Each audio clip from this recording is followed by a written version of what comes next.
আমি যাতে এখানে না আসি তার জন্য নাগরতলা বলে একটি জায়গা আছে, কাছেই 2 কিলোমিটার দূরে মস্তানরা দাঁড়িয়েছিল। এক নতুন, এটা আমার সব জায়গায় দেখা হয়ে গেছে। সিস্টেমটা কি জানেন?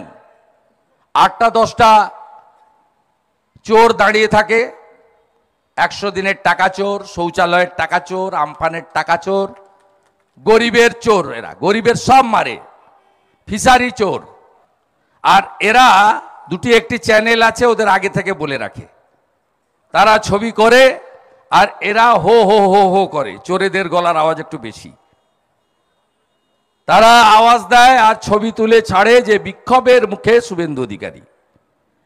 আমি কেন্দ্রীয় নিরাপত্তায় আমার যারা আছেন তাদেরকে বললাম, আপনারা একটু আগে হাঁটতে হাঁটতে চলুন না।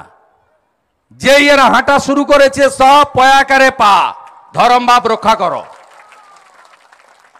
কি করে সোজা করতে হয় আমি জানি, আমি যা বলি তাই করে দেখাই। আরে ভাই, সব দল থাকবে, সবার প্রচার হবে। তোমরা যদি এত কাজ করে থাকো তাহলে তোমরা কেন বিরোধী দলদের বাধা দিবে, প্রচার করতে দেবে না? কি তোমাদের আছে এখানে এত লুকানোর?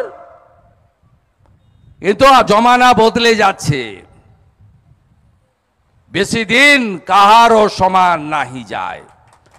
আজকে যে রাজাধিরাজ, কাল সে ভিক্ষা চায়।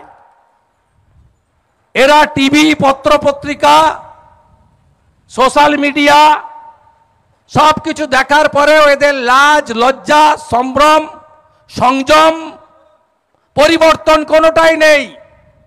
পুলিশ নেই তো এদের পিঠের চামড়া বিজেপিকে করতে হবে না, আইএসএফ আগে এদের চামড়া পিটিয়ে তুলে দেবে, আমরা তো পরে ধরব। আমি জানি এদের রোগও কি, ওষুধও কি শুভেন্দু অধিকারী ভালো জানে।